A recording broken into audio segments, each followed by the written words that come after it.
All right, Shalom. First and foremost, I'm going to give all praises and glory and honor to Yahweh, Ba'ashem Yahweh Shai. Double honors to the apostles of Great Millstone who rule well. And peace and blessings to you, Akim, that are out there doing the work in truth and sincerity, all right? I am the brother of Warabah, from representing Great Millstone, Dallas, coming back to you with another lesson. Just a quick topic. Basically, the topic that I'm going to go into tonight is just going to be on confusion of face. And what the scripture says about Israelites looking like the other nations. Okay, so that's another thing. The Lord put the spirit on me to actually be able to go into this lesson and go into this topic tonight, because for one thing, the Most High has been he has been highlighting or exposing or basically putting the spotlight on just how you deal with Akim or being tactful, just how you preach and how you deal with people, sound speech, your words and your actions. Okay, and that can come in handy, especially when you're dealing with somebody on the highways and the byways that may come up that listen to your street speakings. Okay, you may never know who it is that you're talking to in the spirit. You only know them by their spirit. Okay, the scripture says, try them by the spirit. Okay, and that's how you're gonna know exactly if this person is an Israelite or not. Okay, because only people that are really gonna get this knowledge, wisdom, and understanding, only people that are gonna gravitate to it are the Israelites, man. Okay, the heathen nations aren't gonna be able to pick it up. They're gonna scoff at it. They're gonna do what they do. Okay, so without further ado, I'm just gonna get into this lesson. And the first scripture I'm gonna pull is gonna be Romans. Let's go to my handy dandy. Okay, we're going to go to the book of Romans, the 8th chapter, and the 16th verse. Okay, bear with me.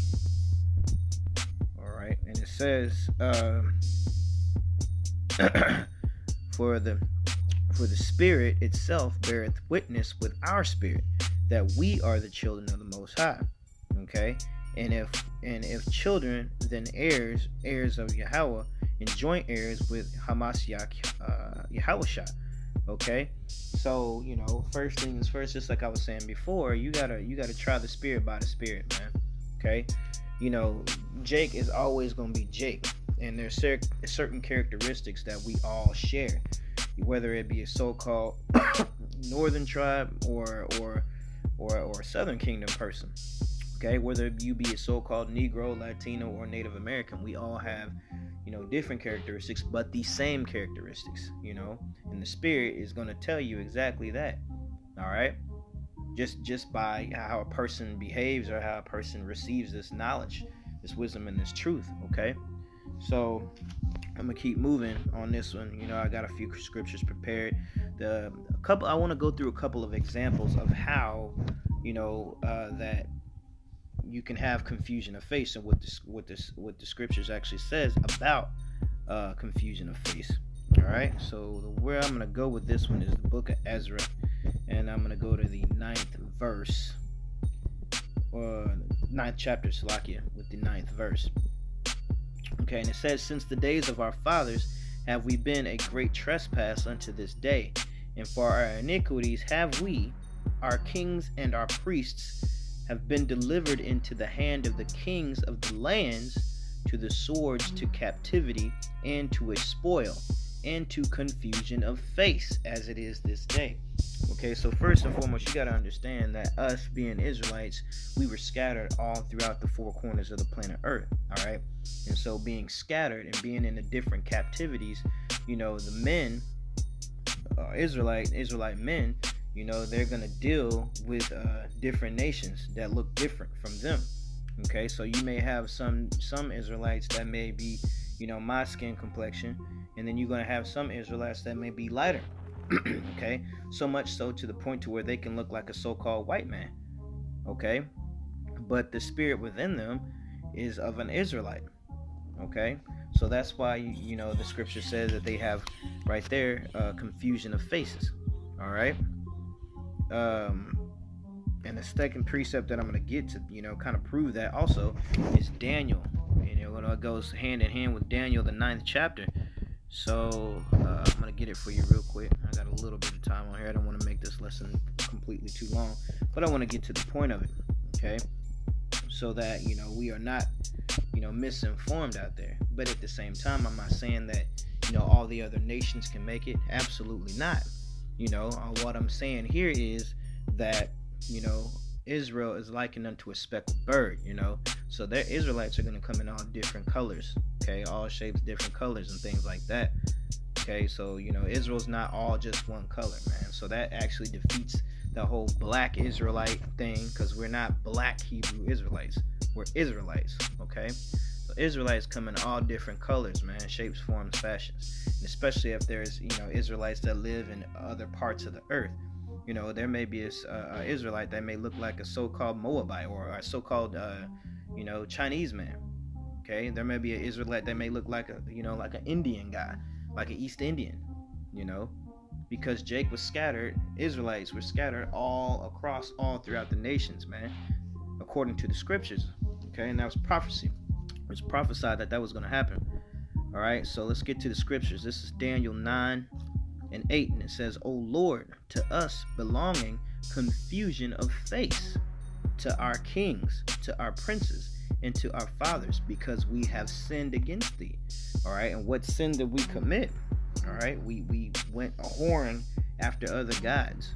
Okay, and so the Lord, He gave us over to our own lust, and then He told us what He was going to do. He's going to scatter us all across the four corners of the planet Earth, and that's exactly what He did. All right. So,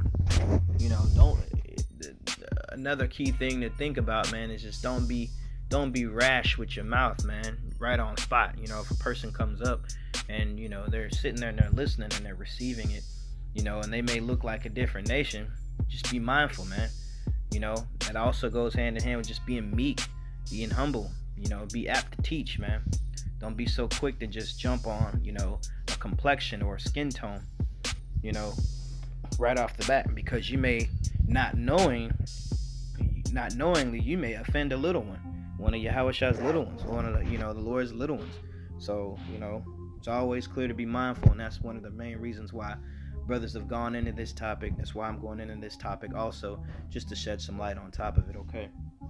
All right, moving forward, I wanna break some things down real quick just to prove how other nations or Israelites can look like other nations. I got one account, but what I want to go into real quick is the thing of leprosy.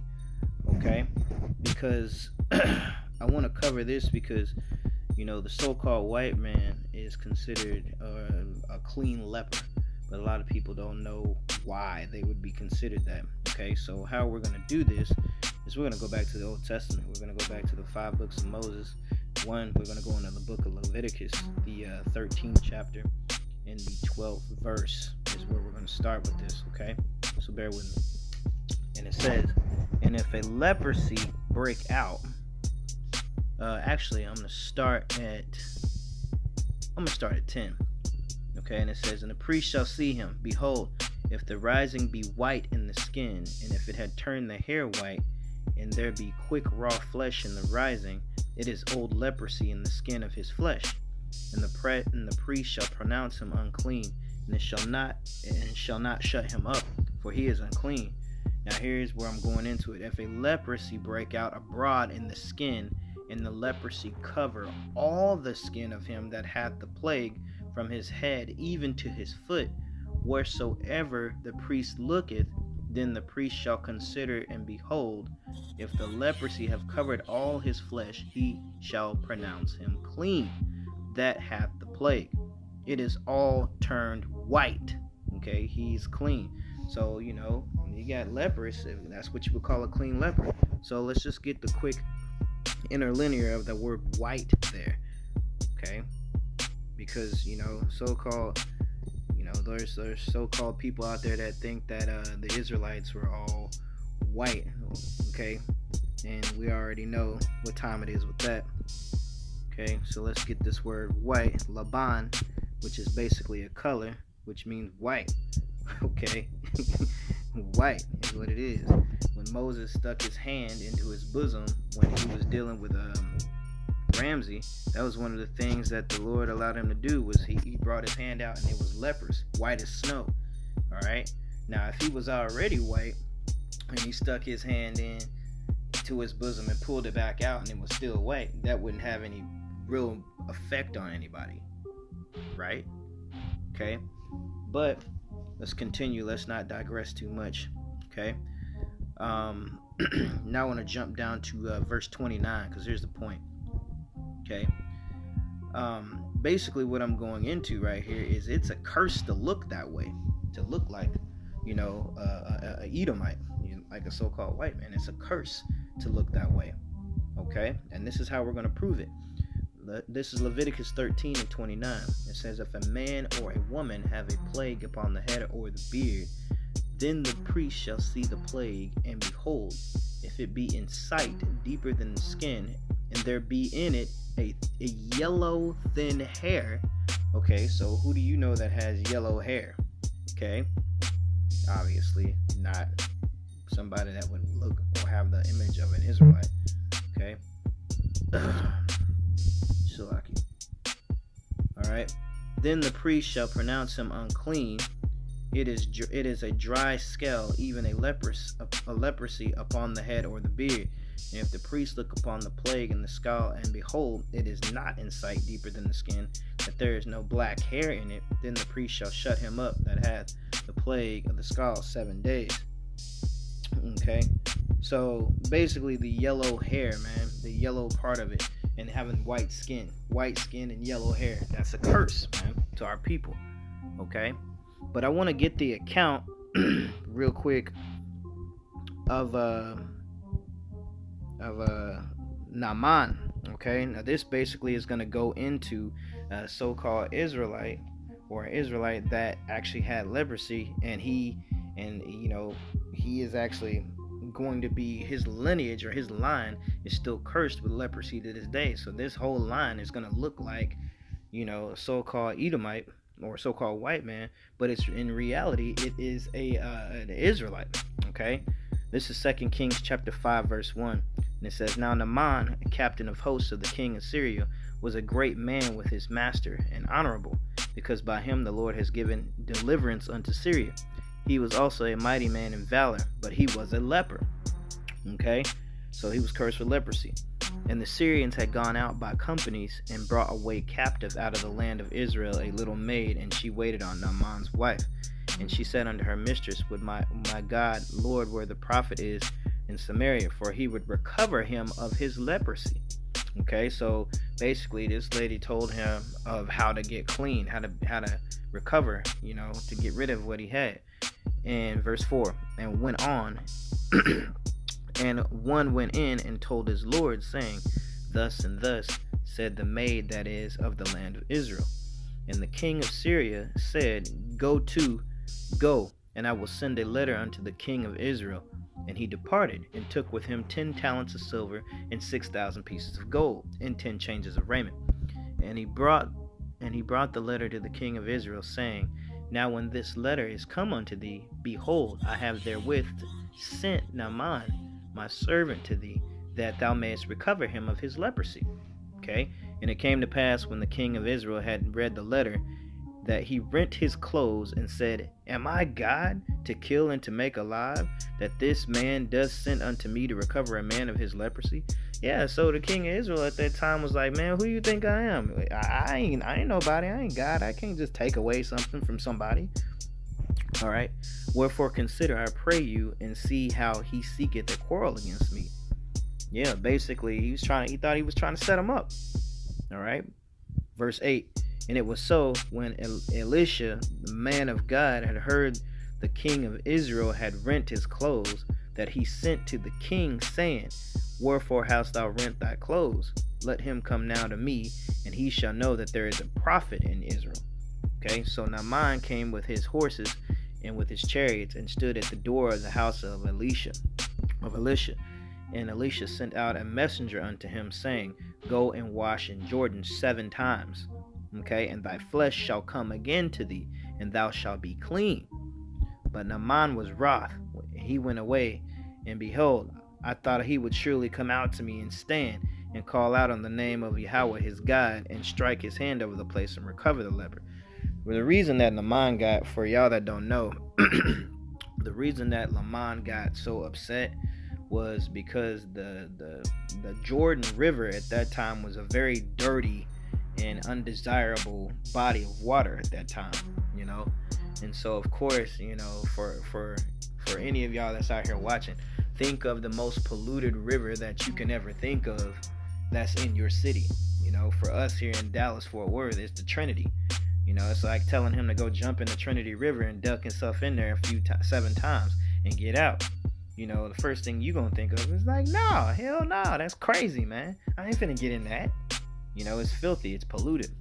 Okay, so that's why Naaman was wroth.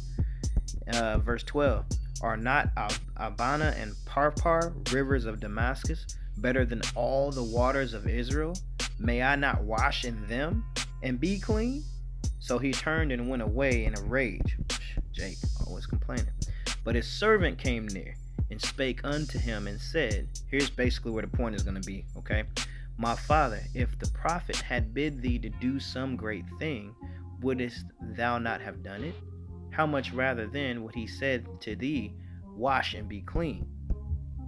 Okay? Then he went down and dipped himself 7 times in the Jordan, according to the saying of the man of God. And his flesh came again like unto the flesh of a little child, and he was clean.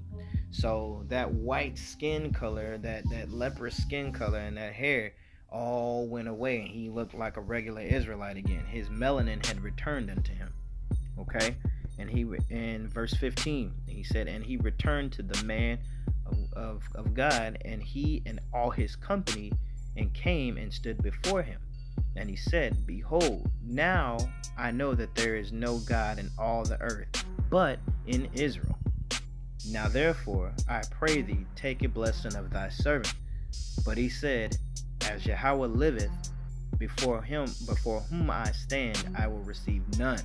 And he urged him to take it, but he refused. So basically, Elisha, you know, Naaman tried to pay him for healing him. All right, but Elisha was just like, nah, you keep it.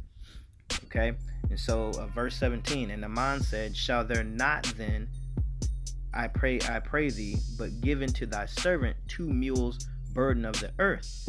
For thy servant will henceforth offer neither burnt offering nor sacrifice unto other gods, but unto Yahweh. All right, so he was a true believer at this point. He was done. You know, he was all in. Verse 18, in this thing the Lord pardon thy servant, that when my master goeth into the house of Rimmon to worship there, and he learned on my hand, and I bow myself in the house of Rimmon, when I bow down myself in the house of Rimmon, Yahweh pardon thy servant in this thing. And he said unto him, go in peace. So he departed from him a little way. Here's it. Okay, but Ghazi, okay, which I forgot what Ghazi means. So let's go ahead and check it out real quick. Ghazi. Strong's H1522. Gehazi. Gehazi. Valley of Vision. And the form just below that, Gehazi. Gehazi. Okay, let's go back to the scripture. Let's get the point. Alright, so Gehazi followed after Naaman, and when Naaman saw him running after him, he lighted down from the chariot to meet him and said, is all well? He's like, is everything alright? What's going on? And he was like, all is good, everything's cool. My master has sent me, saying, behold, even now there be come up to me from Mount Ephraim 2 young men of sons of the prophets. Give them, I pray thee, a talent of silver and 2 changes of garments. So basically what Gehazi was doing was being wicked, man. He ran up behind him because he knew that he had money, he had things, and so he thought he was going to, just hit a lick real quick and get rich. Okay, Jake always trying to hustle somebody. All right, but check this out. So like you, verse 23, and Naaman said, be content, take 2 talents. And he urged him, and bound 2 talents of silver into 2 bags with 2 changes of garments, and laid them upon the 2 of his servants. and they bare them before him. And when he came to the tower, he took them from their hand and bestowed them in the house, and he let the men go, and they departed. But when he went in and stood before his master, and Elisha said unto him, Whence comest thou, Gehazi? He said, Where you been, man? Where you just come from? All right. And he said, Thy servant went nowhere, no whither. He's like, and he lied, man. He just said, I ain't been nowhere. That's exactly what Jake would say. And he said unto him, Went not mine heart with thee when the man turned again from his chariot to meet thee?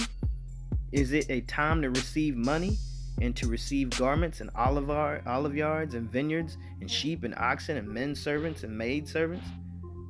He asked him, is this a time to get money? Is this a time to get rich? Verse 27, here you go. The leprosy, therefore, of Naaman shall cleave unto thee and unto thy seed forever. And he went out from his presence, leper, white as snow.